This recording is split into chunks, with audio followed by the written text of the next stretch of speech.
0, 1. Let's get started. Hello and welcome to Beyond Top 10 Tennis. My name is Dr. Ashley Berge and I'm your host.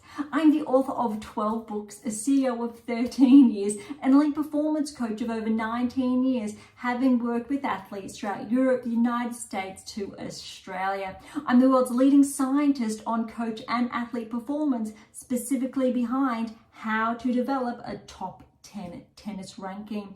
My work includes everything from mitigating injuries to conditioning behaviors that set a player up long term for the long game towards a top 10 tennis ranking. I'm behind theories from the optimal performance theory, optimal behavior for optimal performance, the barrier breaker, the rule of transference to the golden rule.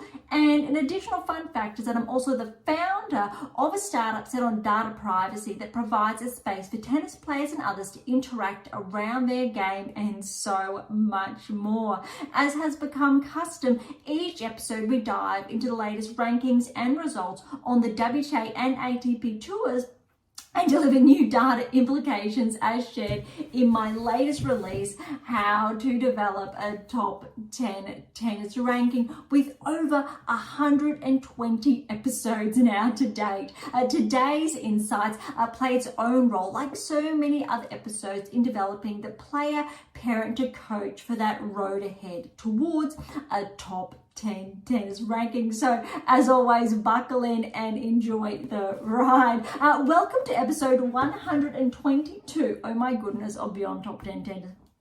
If you've been with us for some time now, thank you so much. You know what we are all about, how far we've come, especially over the last, I think we're up to around 15 months now. And really those initial episodes, essentially from last season through to how we've changed pace this season. So if you are new, welcome. Thank you so much. I really would encourage you to track back to those early episodes around, let's say episodes 1 through to 70 roughly, focused on my initial releases, the secrets to optimal performance success, followed by the secrets to optimal coaching success. So they're my earlier releases that really set those, I'll say, those developmental foundations before this year, after the release of, say, How to Develop my a top 10 tennis ranking. Previously, the 7 keys there, also in the background, takes a little bit more of, I'll say, a technical approach. So once you've built the foundations and you've learned them, you want more. You want to know the nitty gritty, what it really takes. And so we need to get a little bit more complicated, a little bit more scientific, and that's where those later releases come in. I do my best to simplify it, so that's with all of my releases, but it is a staggered approach, and I've shared this on multiple occasions. So there is a learning curve embedded in that, and it does serve, I'll say, a little bit of a hidden purpose. But you will find that out. So look, again, if you are new, I really would encourage you. We keep growing with, oh my goodness, I can't believe it either that we're up to over, today's 122. So there is a lot to catch up on. There's an immense amount, I'll say, of data, of insights, key implications, resources there. Obviously, along with, well, it's 11 texts, I'll say, the scientific ones. There is that one fictional release. So there's a huge amount that's been built into, well, courtesy of, I'll say, our tennis lab that I've built to develop all of this data, ongoing, not just 12 years specifically, or now 13, but there's probably at least a decade prior to that, with all of the, I'll say, the analytics coming to fruition. Really excited, but I really would, because it tells, I'll say, a bit more of the backstory to better understand where we're coming from or why we're sharing this, in contrast to that. And I really like to, I think, run home the power of our data, world first, never been uncovered before. The current data, interestingly enough, used on the WTA and ATP tours is different, and I can't stress that enough. So the data currently used on, let's say, the professional tour is very opponent or I'll say opponent centric, where you can look at or even yourself in percentage points, whereas it really helps, say, strategize your gameplay. You know your opponent's strengths, weaknesses, the percentage points. There's a lot to it. So there are those analytics that a lot of us are familiar with. The data that I've developed and that I'm talking about, and that what my books are responsible for sharing progressively, it's a new kind of data. And we're talking about the likes of Serena Williams, Roger Federer, Rafael Nadal, and then Novak Djokovic. Obviously, he was the one to finally get over that hurdle and to lead the pack in a manner of speaking. But these are the players where this data is really run home, and then how we've been able to draw correlations with the next generation of play, whether it is Osaka from Barty, and then eventually then Swiatek to Sabalenka, Rybakina, Gauff, even I will say Pegula to an extent. There are a few touch points there, so not primarily, but a big hat tip because of that finalist result. And then on the men's tours, also we go Alcaraz to Sinner, that changing regard. Zverev still, why he's able to keep pace.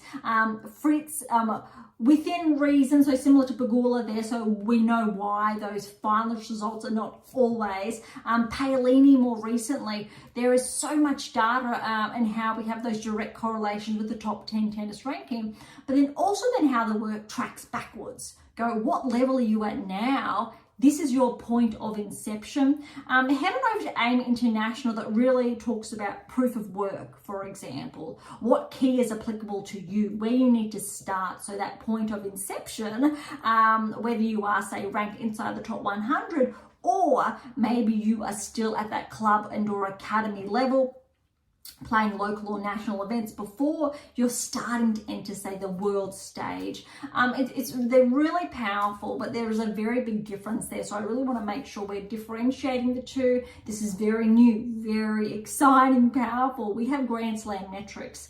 What I mean by that is we know who is more likely than not to win a Grand Slam, how, and the statistically, so statistically significant here around who's going to win more than one Grand Slam and when and or what period, what they need to integrate into their game to make sure it happens, say, sooner rather than later. There is so much there, I cannot stress that enough. So that brings me to today's episode, looking at results before rankings. ATP Tour here as always, WTA who are here. Well, apologies there. We will start with the WTA Tour as always. Yes, I do get a bit excited, so I get tongue twisted occasionally when that does happen. And then we'll cross over to the ATP Tour. WTA Tour has had a really big past week. We have, I think, around half a dozen events either that have closed, underway. ATP Tour, very small. Davis Cup's been underway, and the two events, they're literally kicking off today. So since they are kicking off today, we can't give those insights. WTA Tour, we do have a couple of events that literally have kicked off this morning. So we're only going to have a couple of matches to touch on. So today's episode might be a bit smaller than normal.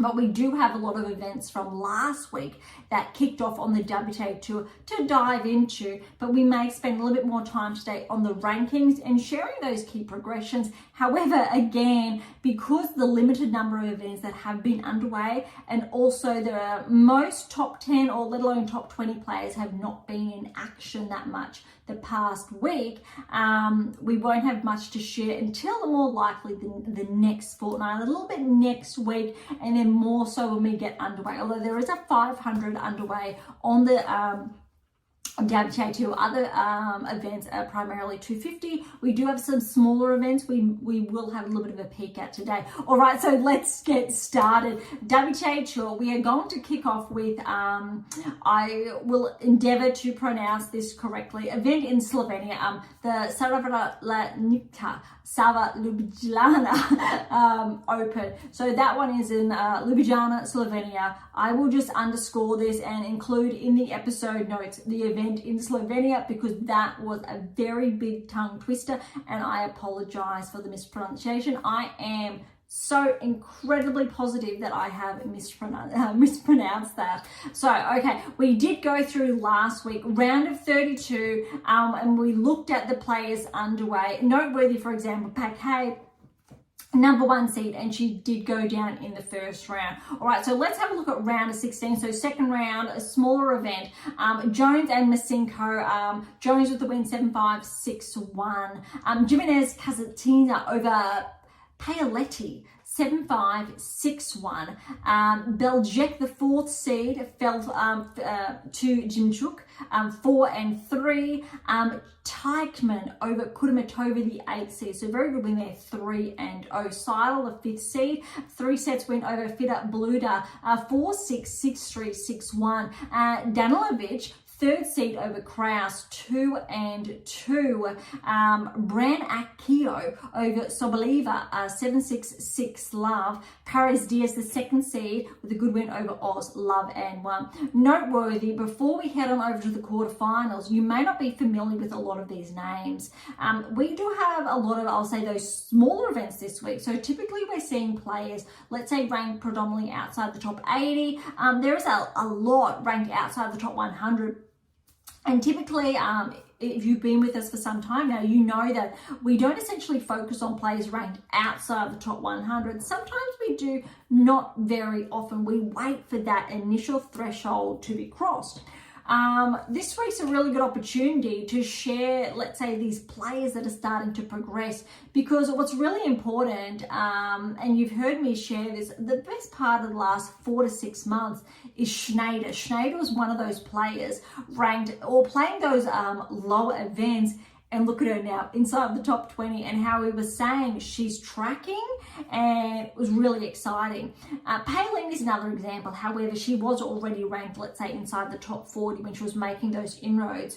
But there are some other players, Sheriff, for example, making those inroads. Despite that ranking, it's yet to say really progress, where we want to see not rapid fire, but more consistent wins at the later end of events. But also players who are doing really well at this stage typically have the best chance of passing through not just the first round, the second round of the Grand Slams, maybe the third round if they're lucky to start making waves. And then next season, we're looking at round of 16 and beyond. So we know round of 16 is that immense threshold. So I talk about in the What Is Your Game Missing series. So that's 3 books there. What is your game missing? What is your game missing now? And what is your game missing to win? And it really showcases players from round 16 onwards, their rate of success, but the key differentiators are why some do succeed and why others do not. Really important to note that, and why I guess this week's episode is a very good opportunity, I think, to share more around that. All right, quarterfinal stage, Jones over Jimenez Kasatina, 3-4. Teichmann, 3 sets win over Dimchuk, 5-7, 6-4, 7-6. And Danilovic over Seidel, 7-6, 6-3. Noteworthy, remember or recall, I have been sharing on multiple occasions, periodically, I'll say the best part of the last 4 to 6 months, Danilovic has been tracking very subtly because of her ranking outside the top 100, but she has been showing up. Really important, and this is a very good progression here. Paris Diaz over Brancacchio, 6-1, 7-5. There are a number of other players that have, let's say, been tracking very subtly, and I say that because they're, again, ranked outside the top 100 or haven't consistently been tracking. So it's important to, I think, differentiate the two there. But when we get enough wins, we're seeing why these players continue to show up over and over again. All right, our semi-final stage, Jones has fallen to Teichmann, 2-6, 6-4, 6-1, and Danilovic, the 3rd seed, has fallen to the 2nd seed, Paris Diaz. Paris Diaz has also been subtly tracking as well. 7-5, 6-4 was the win there. All right, and the finals we have is Teichmann. So Jill Teichmann from Switzerland, 7-6, 6-4 over Paris Diaz. Now, this is obviously a little bit surprising because Paris Diaz is the second seed. Very tight. That tiebreaker was 10-8. So it was very, very close. But what we will see in the rankings is Teichmann's obviously her progression, but we want to have a look at now if this is maintained in the weeks to come and into next season. Granted that we're in the last quarter of the season, which I don't know about you, but I can't believe how fast the season has unfolded. But this is really noteworthy and something to keep tabs on. Also, Teichmann's first title, I do believe, on tour, a very good kickstart. We have a lot of it first time finalist and titleist this week. All right, so that wraps up the Open in Slovenia. I will not try to pronounce the name once again. Slovenia Open, we will refer to it as. So well done to Teichmann. All right, this brings us over now to the Jasmine Open in Ticino. We did touch on the round of 32 last week, so I really want to kick off now with the round of 16. Mertens, for perspective, was the first seed.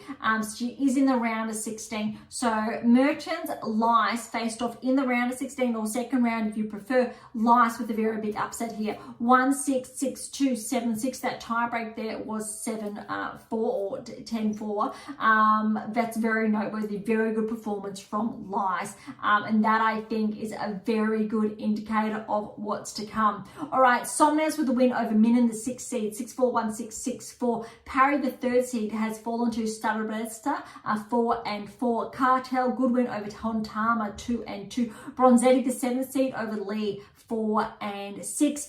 Miziaki has fallen to Ruzik, 3-1. Sorobes Tormo over Fetting, 3-5, 7-6, 3, 6-4. And then we've got Burrell, the 2nd seed, has fallen to Shramkova, 7-6, 7-5.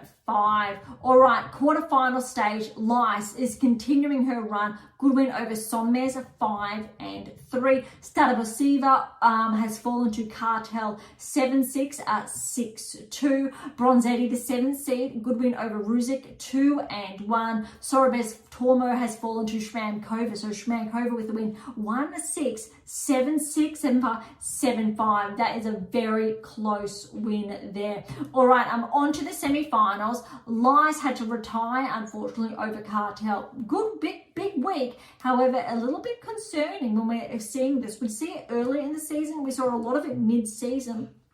When we're seeing it later half of the season, one, you could say understandable. When we're looking at players, let's say ranked outside the top 50, falling to this is obviously where the 8 keys come in. I've shared this over and over again. Obviously, 7 keys wrapped in here, but my latest release that came out just at the end of last year, the 8th key. So the subheading there is the power of the 8th key, with how to develop obviously at the top 10 tennis ranking. Really important to not only progress towards that top 10 tennis ranking, but you need to integrate the keys into your game, because they do, in fact, scientifically established with all the data there, of course, very important to share, mitigate injuries. Really, really important. And what we see when this does happen, we know the keys are not complete, but also it's really evident that a number of those keys are not integrated within a player's game, which obviously is reinforced by the ranking, but it's really disheartening when we're seeing players needing to retire towards the end of the season as well, or at any stage really during the season. Shramkova with a win over Bronzetti, the 7th seed. So Shramkova 3-4. That wraps up the semi-finals, which means for the final, we had Cartel and Shramkova. Cartel with a win over Shramkova. 2 unseeded players. Cartel 6-3, 7-5. I do believe it's also her maiden title win. Very, very significant. We will see that in the rankings. Very important to note. So I'm looking forward to heading over to the rankings later. All right, next we have also the Guadalajara Open, so the event in Mexico. There was one the previous week, but this one is the following week. They were back to back.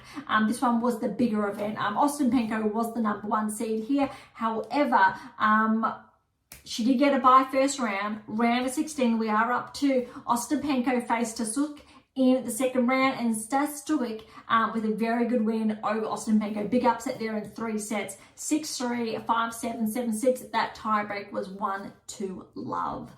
Kruger has fallen to Frech. Now Frech is the 5th seed here. 3-6, 6-3, 6-1 to Frech.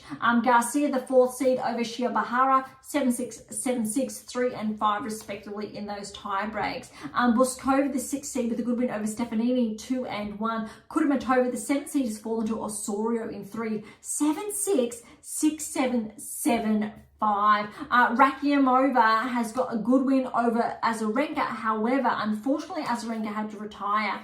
6-2. 3 love in that second set. Then Azarenka did retire.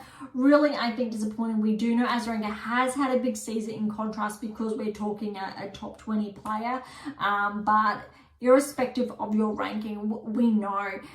Also, I did write a piece about, let's say, Azarenka's progressions lately, but also in, let's say, conjunction with Djokovic. Similar age range. Obviously, Azarenka is younger, but when we're talking about players in their 30s, it's very important to note, for example, Azarenka, she's still around with multiple Grand Slams to her name. Granted, she's not inside the top 10, and sure, different levels with, obviously, I think Azarenka has, I think, 2-3 Grand Slams from memory to her name, but she has multiple finals.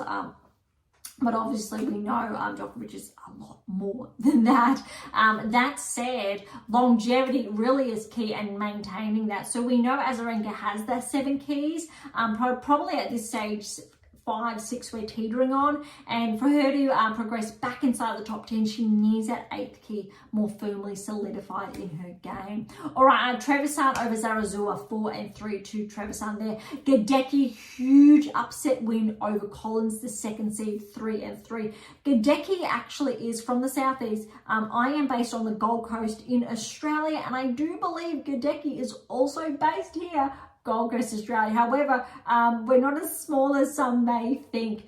So I do believe she trains in the southeast. She has been making inroads, has been ranked inside the top 200 for roughly, I'll say, the best part of the last 1 to 2 seasons.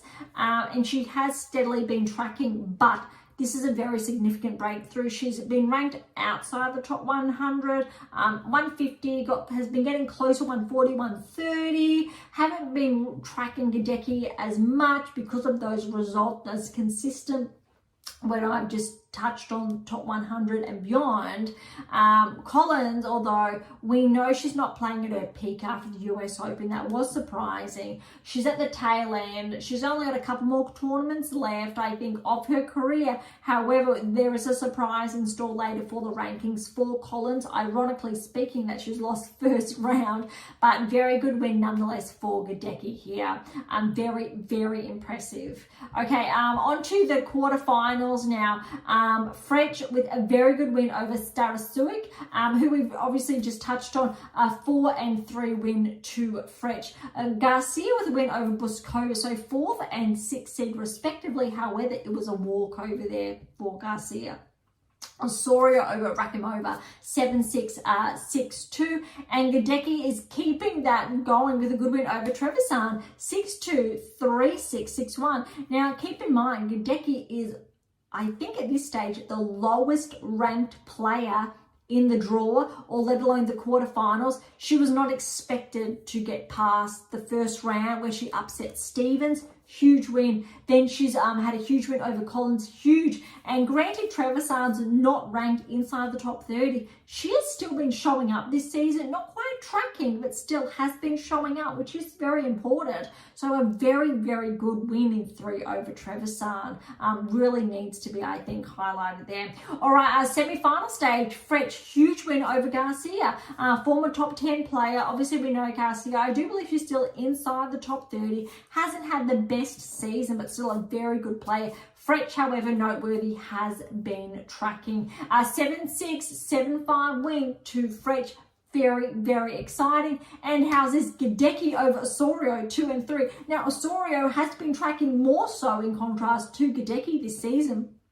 Another very, very big upset, which means final stage, Frech and Gadecki, absolutely huge, significant for both players. I do believe, one, it's Gadecki's first final at the tour level, or at this kind of event, big. Fretch, however, not so much, but first title goes to Fretch, 5th seed, 7-6, 6-4 to Fretch. Look, that tiebreak was 7-5, but that was neck and neck. That really, I think, signals a very big breakthrough for Gadecki, but also Fretch with her maiden title. And I think it just goes to show players can be on tour for a number of seasons and not win titles.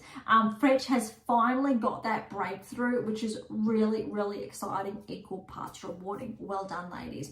All right, on to now the Tirac Open in Romania. Again, last week we did touch on the round of 32. So we will kick off the round of 16. Carl is the number 1 seed to put things into perspective. So second round of 16 with a win over George 1 and 3. Papman Chael has fallen to Von Deichmann 2-6, 6-1, 6-2. Bagoo's the 3rd seed. She fell to Tig in the round of 16, 3 and 4. Koa Vermans got a win over Todoni, the 5th seed. However, that was a walkover. Ben Toyne over Reiser 4 and 5. Gordo's over Bolsova 4-6, 6-2, 6-4. We got Ibrahimova over Charavia 4 and 4. I really do apologize for the mispronunciation. Belgaru over Ranilovic 4 and 4 to Belgaru. All right, quarterfinals, here we come. Carl, 1st seed, has been upset by Von Deichmann, 7-6, 6-4. Tig with a good 3-set win over Kovermans, 6-1, 3-6, 7-5. And Gorgost over Benoit, 2 and 1. Lastly, Belgaru over Ibrahimova, 2 and 2. Very impressive there. Now, again, a lot of these names not familiar with, also myself personally, because they're not inside the top 100, haven't been tracking, haven't made those inroads. However, it's still important, granted that we do have the opportunity this week to dive into, let's say, the lower level events, to share what these players are doing. So if, very big if, and they will start tracking, they start showing up, we know where these names were, where they were playing, essentially when they were ranked outside the top 100 or just inside, and the inroads they have been making. Semi-finals, Von Deichmann, good win over Tig, 2 and Love, and Belgaru over Gorgodes, 3-6, 6-3, 6-2. Final stage, we've got Belgaru over Von Deichmann, 6-3, 1-6, 6-4. That is a very close final. And first title again for Belgaru. Huge week for the WTA Tour with so many titles wins. That's really, really exciting. Okay, we do have 2 events now on the WTA Tour that have just kicked off today, so we only have a couple of scores that we really get to go over. Noteworthy is Kazakhina is the 3rd seed, so this is the Hana Bank Korea Open, so in Seoul, Korea.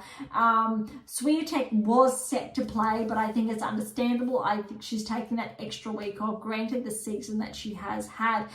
First round, we've got Baptiste upsetting Stevens, 7-6, 6-2. Stevens has had, I'll say, a little bit of a topsy-turvy year.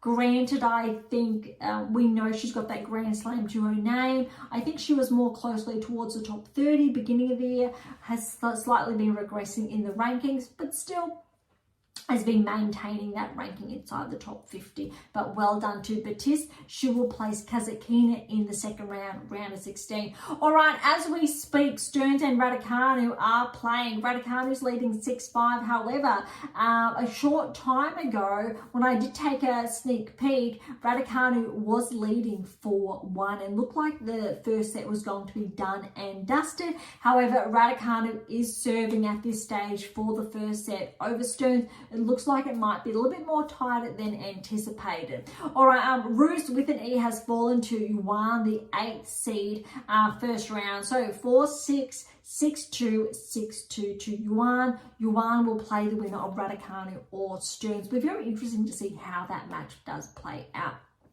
Schneider has a bye first round, so just to give you perspective of the rankings. However, we know Schneider is ranked inside the top 20 now. I think she is on a new rankings high this week for around 16 in the world, which is very significant. I can't stress that enough. Okay, Zhao over back first round 4-1. Watson came through qualifying, good first round win over Liu 4-4. Rus no E. Kostyuk with a good win. So Kostyuk is the 5th seed here. Win over Rus first round 3-1. Kostyuk will play Watson in the 2nd round. Alexandrova is the 7th seed. Very good win over Lepchenko. Tight 7-5, 3-6, and then 3rd set 6 love there. Kudermetova, good win over Hon, 5-4. Now we have matches still need to be played, which is Tomljanovic and Zhang need to face off, and the winner of that will play Haddad Maguire, the 3rd seed. Anisimova and Putintseva. So Putintseva is the 6th seed. A little bit of, I think, I'll say, media attention, US Open. She did apologize. Anisimova, however, Putintseva was probably the favorite here, granted their 6th season. Anisimova with a very good win here, 6-3, 7-6, 7-5 in that tiebreak. Tomova over Maria, 6-2, 1-6, 6 love. Kudermetova over Zhang, 4-3. Kudermetova will play Samsonova, the 2nd seed, in the 2nd round. Okay, so the only really first round match is the one that's still underway, and that's Raducanu and Stearns. It's juice, 6-5 to Raducanu, neck and neck.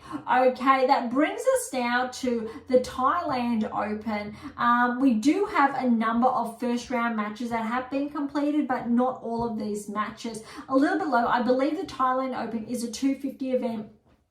Korea is a 500. To put things into perspective, round 32, Yastremska is the 3rd seed. I think Yastremska at this stage is just ranked outside the top 30. She was almost over that cusp inside, but she's relatively been just outside the top 30 for most of the season. She did have that breakthrough run in Australia at the Australian Open. I do believe she made the quarterfinals thereabouts. All right, Yastremska is currently, this match is, I believe, underway as we speak. Or yes, it is 3-4 at this stage to Yastremska. It looks like potentially play has been put on hold. I'm not too sure why that is the case. Just double checking for you. But yeah, 3-4 to Hontama is leading. All right, Taradui over Naklo. Again, first round, love and 1 Taradui. Gayo over Wei, 3-2. Yuchijima is the 7th seed. She's been upset first round over Hatono, 1-1. Wang is the 3rd seed. She will play Sheriff first round. Masarova and Bondar are currently playing. Bondar's leading 5-3. Parks and Seidman. Seidman with a very good win over Parks here, 4-3. Wang is the 5th seed. Good win over Gulbik, 5-1. Gracheva is the 8th seed. Good win over Preston, 1-4. Zheng over Fet, 3-1. Not to be confused with top 10 Zheng, Queen Wan Zheng. Saw and Kale and Shvamkova need to play first round. Sorenko and Lynette need to play first round. Lynette is the 4th seed here. Volnets is the 6th seed. She got a win over Torsen first round, 7-6, 4-6, 6-3. Zidansek over Pozarova, 2-6, 6-3, 6-1. Podoroska over Laskutova, 1 love. And Siniako is the 2nd seed with the first round win over Rodionova, 5-1. So a couple of those names are more familiar than others. Predominantly most of these players we have touched on are currently ranked inside the top 100, in contrast to, let's say, the earlier events that came to a close last week that we have touched on, just to give perspective. But Siniakova is the second seed. Podoroska has been tracking this season. Volnets has been, I'll say subtly. Lynette, good to see her in action. She should progress through to, I would say, the quarterfinals if she does continue to track. Again, good win for Gracheva. Let's see if she can progress a little bit further. Seidman, though, I'm not going to be surprised if she does progress quite, I'll say, far. However, she's not seeded, and she does play Wang, the 5th seed, next. Sheriff as well has been having a good season, although she's up against the 3rd seed Wang in the first round. But yeah, Stremska will be interesting to see if she does pull through the first round and see if the number 1 seed can progress through to the finals. We have not been seeing too much of that lately. All right, that really wraps up the WTA Tour and all of the results really that have unfolded over the past week. And just, I think, to touch base, Stearns Raducanu, it's actually now in a tie break. Stearns has come back with some fire. Stearns is currently leading 1-love. Okay, let's head on over to the rankings on the WTA Tour before we head on over to the ATP Tour. ATP Tour is going to be very brief this week, rankings and only some results. All right, so rankings starting from, I'm going to say just outside the top 100, because at 105 is Baptiste, who we've just touched on. Also, Shmakova is up 34 places, 102, and also Danilovic, who we've also touched on, is up 6 places to 104. Sorobes Tormo is up 6 places to 109.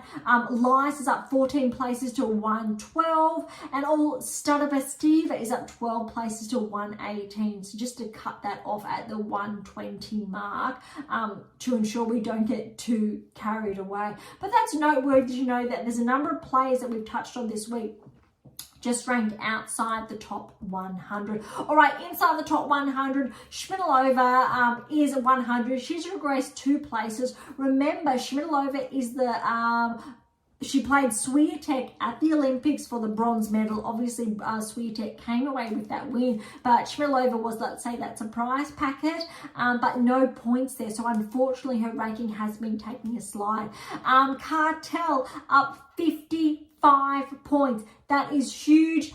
Very, very significant. We obviously know why, and we've just touched on the incredible week that she has had with her maiden title over Shmankova at the Jasmine Open, just checking those ones there. So really impressive, and she's just 22 years of age from Great Britain. All right, Bogdan's back to 95. Sheriff is just back 193. Irani's back 15 to 91. Kennenis has taken a really big hit, 36-point regression to 90 now in the world. Gadecki, huge, absolute huge week, making the finals. She's up 64 points to 88 in the world. Not only has she cracked the top 100, new time ranking high. She's the 22-year-old local, I will call her. All right, Trevisan, she's up 12 to 87 in the world. Paris Diaz is up 11 to 83 in the world. Carl, remember, number 1 seed in another event this week. She's 81 in the world, just to put the rankings into perspective. All right, Osaka, she's just back 1 at 76 in the world. Bronzetti, 11-point progression, 75. Podoroska's back 3, 74. Rakimova, she's up 16 points, very significant there, to 73 in the world. Wozniacki's up 1, 72. Dart is back 1, 71. Raducanu's up 2 to 70 in the world. Let's see how much that changes depending on her performance this week. All right, I'm looking for bigger jumps now as we edge closer towards the top 50. Osorio, she's up 19 places, very significant. She did make that finals this week. 19-point progression there to 61 in the world. Just going to double check there how far Osorio did make it, because that's a very, very, I think, significant performance.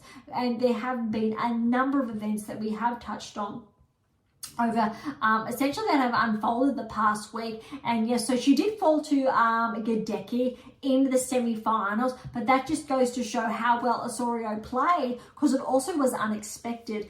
Before these new rankings came out, she would have been ranked then around roughly 80 in the world, just to put those rankings back into perspective at that time. All right, now we're almost inside the top 50. Mukova is up 2 points to 51 in the world, which doesn't really sit right. Granted, she made the semi-finals, but we've spoke about that last week around defending points, but how the rankings are unfortunately skewed from that perspective. Stearns is ranked ahead of Raducanu, so she's up 1. She's 48 in the world, so she is favoured on paper to get the win over Raducanu. However, we know how Raducanu can play. Anisimova steady at 46. All right, Bouzkova's up 41 in the world. A few regressions before we hit, I will say, the top 30. However, Yastremska, she's back 135 in the world. Vondrasova's back 134 in the world. And it was only a short time ago, she was obviously ranked inside the top 10 a few weeks back. Bulter's back 1 to 36. She was roughly, I'll say, 27, 26 in the world around, I'll say, 2 months ago, so has taken a bit of a hit there. Fretch with a very, very good win and her maiden title. She's up 11 points to 32 in the world. However, she already was ranked inside the top 50. All right, inside the top 30, Garcia's at 129, Putintsev's back 1 to 30. Then we've got Svitolina, Noskova, Fernandez, Pavlyuchenkova, Keys, Andreeva, Jabeur, and Vekic to round off 30 through to 21. No movers there this week.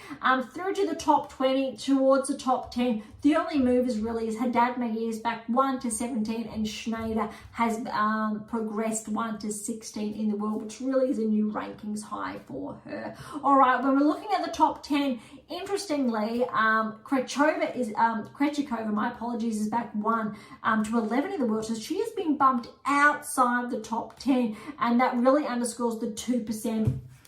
We talk on that around in my latest release, 8%, 2%, the significance of that. So Collins has been bumped back inside the top 10. Collins is already a barrier breaker this season. Krejcikova is, but now she's been bumped out around that, or a part of that 2%. Ostapenko is as well. Collins as well, being bumped outside. Really, really important. And you can already see how that 2% is skewed. We've already talked about how this season has been somewhat of an anomaly as far as the data has been concerned. Interestingly, Sakari's up 1 spot to 9 in the world. All the others are the same.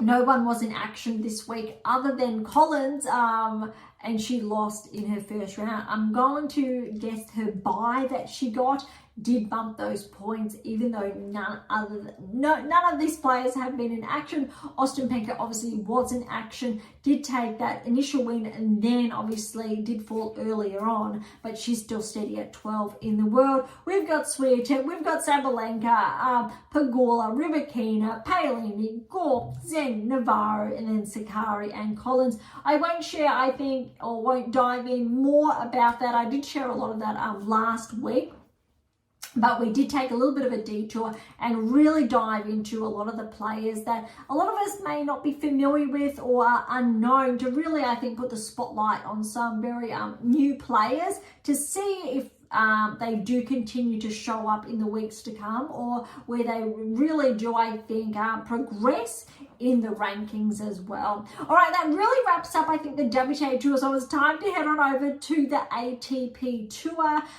Before we do that, I am going to give you an update on the Raducanu and Stearns match. Raducanu has taken the first set 7-6, and it did go 7-4 to Raducanu in the tiebreak. Okay, so that does wrap that up.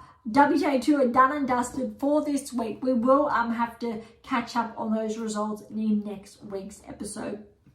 All right, ATP Tour Davis Cup time.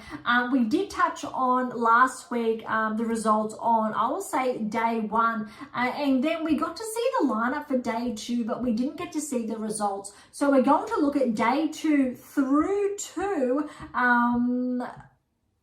day 5, 6. So there are 6 days. So we do have a couple of days to go over and those matches and look at obviously the teams that did progress and those that obviously did not. So when we're looking obviously at day 2, we had the Czech Republic and Spain. Alcaraz was in action. Very good win over Macaque.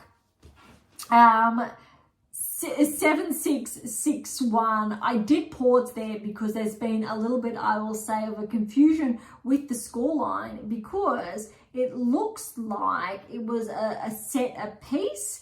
I'm not sure what did happen in this match because I am sharing these insights with you as we do come live. So the scoreline actually reads 6-7, then 6-1. Bautista Agut over Lecheka 7-6, 6-4. Alcaraz and Granollers with a good win over Mensik and Plavsek in 3 sets.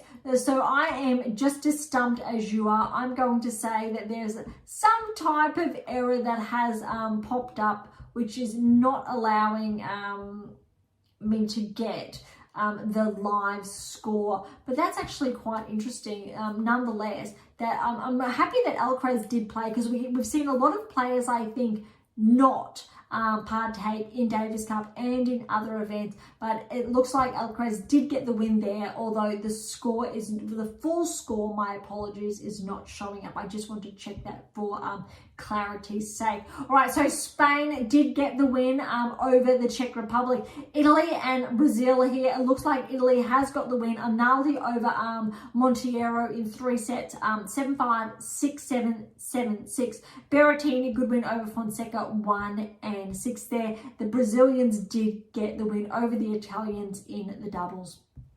Finland and Great Britain. Great Britain did get the win here. Evans over Vassar 6-2. Harris over Virtanen 4-6. And the Finns did get the win over the Brits in the doubles.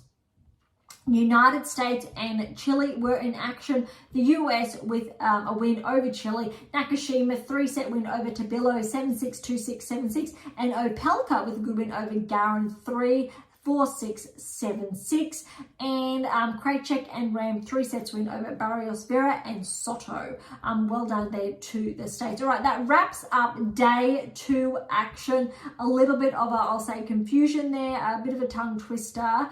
Now we are up to day 3. All right, so we've got Canada and Finland in action on day 3. So Ogor Elisame over Vertayen 2-3, Shapovalov over Vassar 7-6, 6-2, and the Canadians over the Finns in the doubles in straight sets. All right, we've got the Dutch over Brazil here. Fonseca with a good win over Van der Zand Schelp, 4-6. Then Griekenspor with a good win over Monteiro, 6-4. Then the Dutch did get the win in the doubles over the Brazilian team. Next we've got Chile and Germany. Germany taking a 3-0 win over Chile. Hackman straight sets over Tabilo. Martiez straight sets over Barrios Vera. And the Germans did get the win over Chile in the doubles. Australia and Czech Republic. Australia did get a clean sweep here, 3-0. Tokanakis over Mensik. That was a surprise. So very good performance from Tanasi. 6-2, 6-7, 6-3. Poprin over Macaque, although that's one love. Looks like Macaque did have to retire. Ebden and Purcell with the win over Mensik and Pavlisk in the doubles. That wraps up. I am going quickly because there are a lot of matches here through the Davis Cup. A couple more days to progress through, because if you recall last week's episode, we did get stumped on day 1, and I was very curious where the rest of the days were, but it looked like it was just underway and just got in action essentially. All right, day 3 action is now due. We've got Canada and Finland now. We've just touched on that, so we've just touched on day 3. My apologies. We did day 1 last week. We've done day 2 now and day 3. We've covered a lot of events on the WTA tour. I will do my best to stick with you, but for those of you who are looking at, I'll say, the live video feed, you can see me. You can see we're having a lot of fun while we're doing this. Okay, so the matches on day 4, we've got France and Spain. Spain with the win, 2-1. Alcaraz is in action over Humbert. Great to see him in action, 3-3.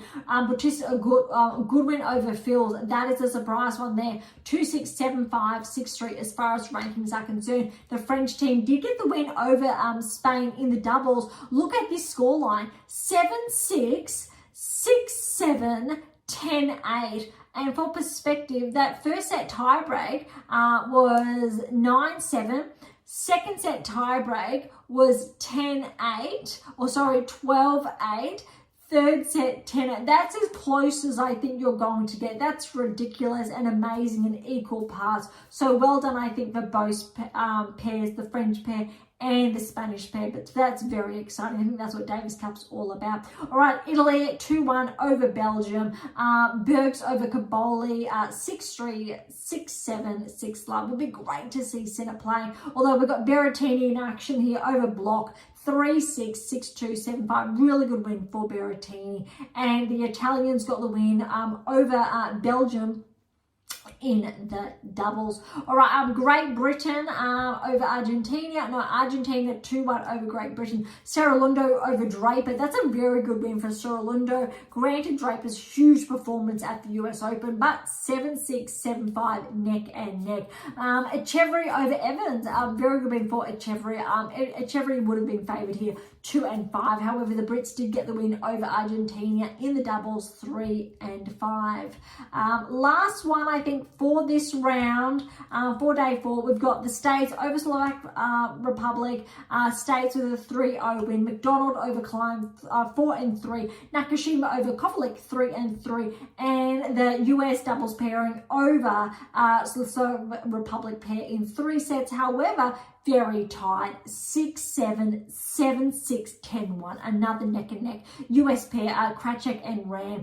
The Slovak pair were Gomos and Klein. Well done, both teams, neck and neck. Again, what Davis Cup is all about. All right, we are up to now. That was finishing on day 4. We do have day 5 and 6 to come. So Finland, Argentina playing off. So Argentina got a clean scalp here. Seralundo, Vatinen, 6-7, 6-1, 6-love. So very tight first set. Then Seralundo ran away with it. Echeverry over Vasa, 6-3.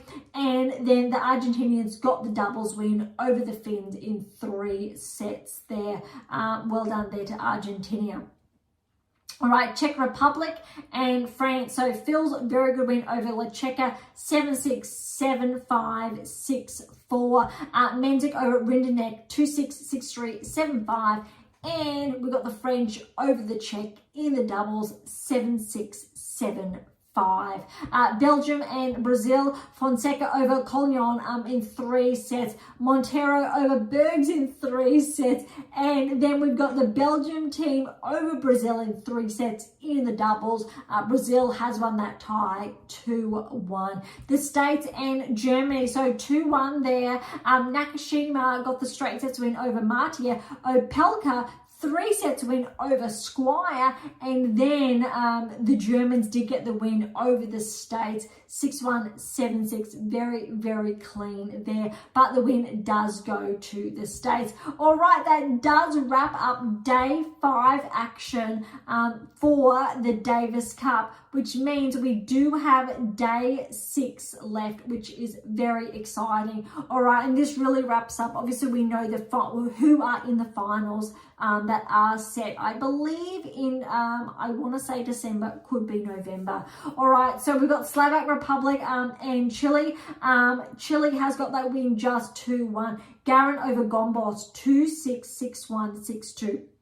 And Kovalik over Tabilo, 6-4, 6-7, 6-1. The Chileans did get the win over Slovak Republic in the doubles there in 3 sets, 6-4, 6-7, 7-6. Great to see how close a lot of these doubles are.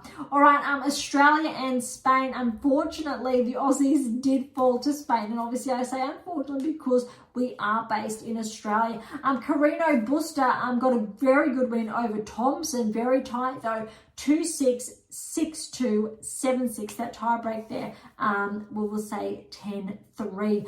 Popperin, very good win over Martinez, 4-4. Granolas and Martinez in the doubles, very good win over Ebden Purcell. That's a very big surprise packet. 5-7, 6-4, 6-4. Noteworthy Alcaraz has been rested, but well done to the Spanish team because they did pull through with a very good win there. All right, Italy and the Netherlands. Italy did get the win over the Dutch. Berrettini's been playing strong all Davis Cup. 3 sets win over Van der Zandschulp, 3-6, 4-4. Caboli over Griekenspor, 7-6, 4-6, 6-3. And then we've got the Dutch did win the doubles over Bioli over and Vasori. The Dutch pairing were Koolhof and Van der Zandschulp, 7-6, 7-5.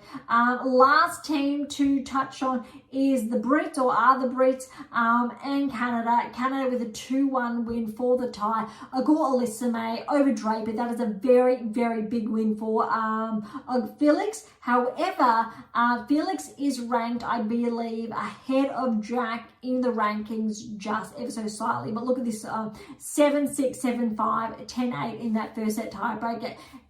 It's huge. That's really promising. Shapovalov over Evans, 6-love, 7-5. Really goes to show that Draper's, I think, performance at the US Open wasn't that surprising. And also Shapovalov over Evans. We know Shapovalov is a former top 10 player, and I do believe this week he has broken back into the top 100, or last week, and he is continuing that.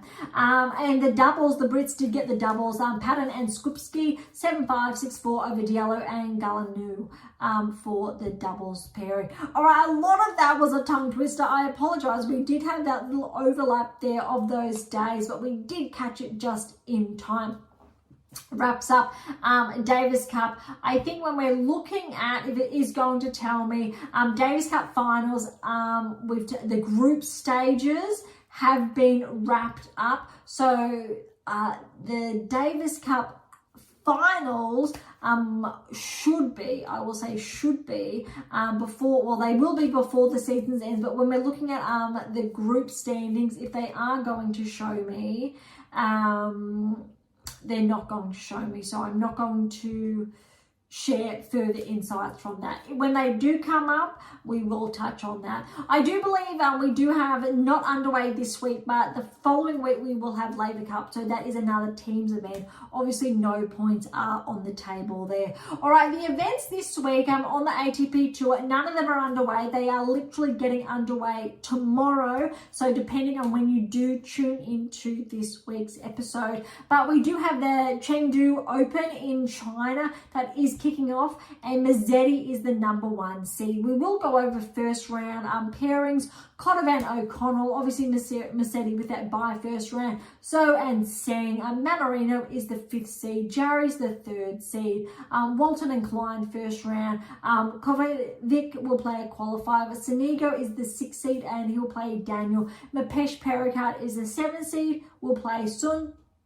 A Wild Halfman will play a qualifier. Vukic and Korik first round. Martinez with a bye, 4th seed. Suflin is the 8th seed. He will play Fognini first round. Nishikori is in action and he will play Shane first round. Muller and a qualifier. And Bublik is the 2nd seed by first round. All right, so it'll be interesting to see who's in action, if Mazzetti does track through to the finals or not. See if he continues progressing for the rest of the season. It'll be a very good indicator, but that is the Chengdu Open in China. We will touch back to that and wrap that up in next week's episode, when obviously we have all of the results on hand. All right, the other event on the ATP Tour this week that is kicking off tomorrow is the Hangzhou Open, another event in China. Rune is the #1 seed here. So we'll quickly go over a couple of the pairings. Nagal will play a qualifier.